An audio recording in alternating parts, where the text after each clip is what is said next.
I'm gonna let you guys in on something. I told a little bit of a fib.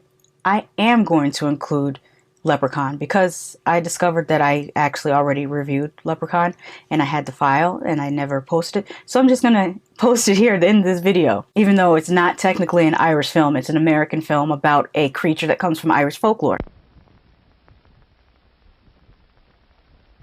While I'm here being silly, I might as well review Leprechaun. I know it's not technically an Irish film, but it has to do with leprechauns, which come from Irish folklore. So let's get to it. Speaking of Irish folklore, did you know leprechauns are part of the fairy family? They were known to be sea fairies that tried to drown people. And if you know, fairies are not good people. Fairies are evil and they do horrific things. Like I once heard a story about a fairy who cut a man's shadow out of the ground and the man died.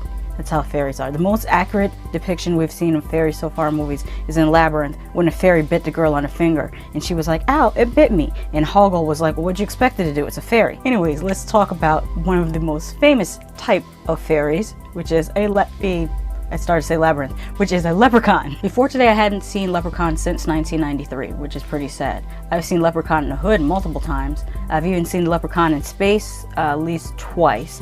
I would skip Leprechaun Back to the Hood. It's really not as good as the original Leprechaun in the Hood. And I saw the one where he was in Vegas only one time, just a few years ago. I don't remember part 2, so I'm definitely gonna have to rewatch that one.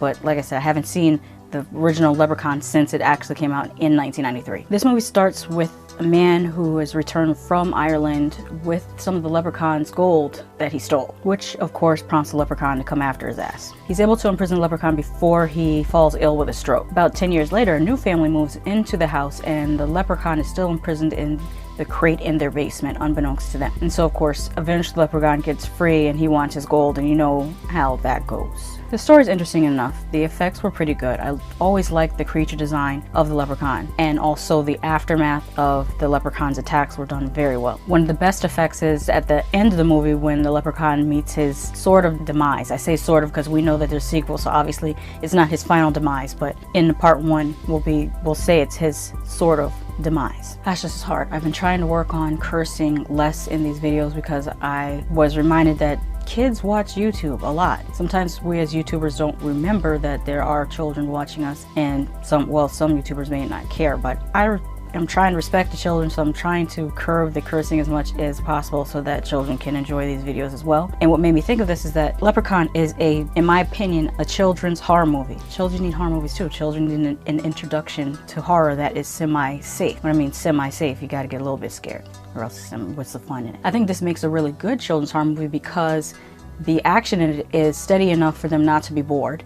It's not too scary for them, and as I said before, it's a good introduction to the horror genre for children. Warwick Davis is really good as the Leprechaun. Initially, he didn't like how the Leprechaun movie turned out, but once he found out that he gained some notoriety and was very popular with people for playing the Leprechaun, he kind of embraced it. I like the gags in the movie. There's a lot of sight gags, like the hand through the telephone gag, which as Nightmare on Elm Street-esque as it was, I still liked it. And there's also a gag with him going through a fence, which is pretty funny and cartoonish. But all in all, this is a classic horror movie, and I definitely am a Leprechaun fan. I get teased about it, but I don't care. Leprechaun he's up there with Freddy Krueger and Jason and Michael Myers. I said what I said, deal with it. Have you seen Leprechaun or the other Leprechaun movies? What do you think of them? Let me know in the comments.